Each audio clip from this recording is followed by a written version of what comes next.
الرحمن الرحیم۔ السلام علیکم، یہ ہے واقعہ نیوز اور آپ دیکھ رہے ہیں CC ٹاکس اور میں ہوں آپ کی میزبان شفا۔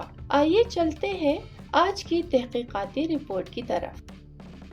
آج ہم بات کریں گے بلوچستان میں 2025 کے ہولناک دہشت گردی کے واقعات کی، جن میں بسوں پر حملوں اور ٹارگٹ کلنگ نے صوبے کی سیکیورٹی کو شدید خطرے میں ڈال دیا۔ بلوچ لبریشن آرمی اور بلوچ لبریشن فرنٹ جیسے گروہوں نے ان حملوں کی ذمہ داری قبول کی، جن کا نشانہ شہری سیکیورٹی فورسز اور سی پیک منصوبے۔ آئیے ان واقعات کی تفصیلات اور ان کے اثرات پر نظر ڈالتے ہیں۔ 2025 میں بلوچستان میں دہشت گردی کی لہر نے پورے ملک کو ہلا کر رکھ دیا، جس سے بڑا واقعہ 11 اور 12 مارچ کو درہ بولان میں پیش آیا، جب PLA نے جعفر ایکسپریس ٹرین کو ہائی جیک کیا۔ اس ٹرین میں 380 مسافر سوار تھے۔ سرکاری اعداد و شمار کے مطابق 59 افراد شہید اور 100 سے 200 زخمی کیے، جبکہ کالعدم BLA کا کلیم اس سے کہیں زیادہ ہے۔ دوسرا بڑا سانحہ 21 مئی کو خوزدار میں پیش آیا،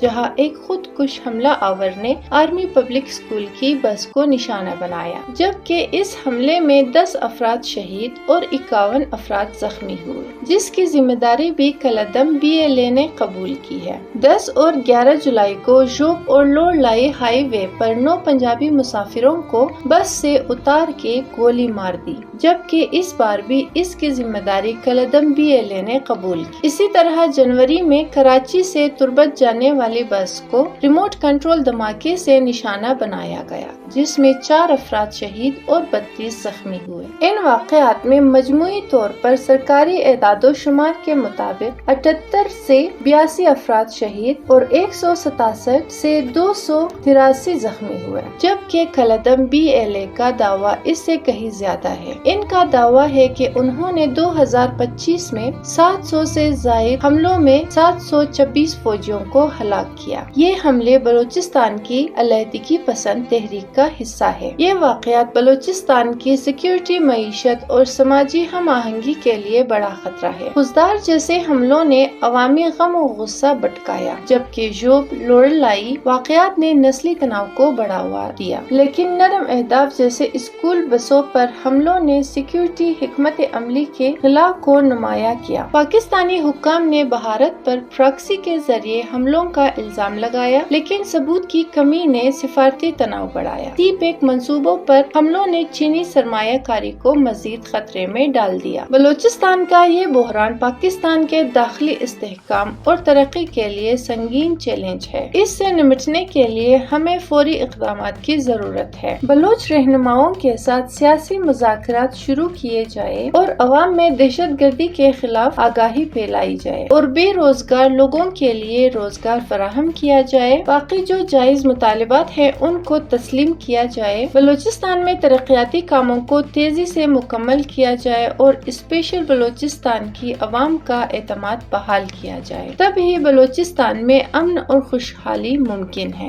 اگر آپ کو ہماری ویڈیوز پسند آئی ہو تو براہ کرم چینل کو سبسکرائب کریں، ویڈیوز کو لائک کریں اور اپنے رائے کمنٹس میں ضرور دیں۔ ویڈیو دیکھنے کا شکریہ۔ ملتے ہیں ایک نئی اور رپورٹ کے ساتھ، تب تک اللہ حافظ۔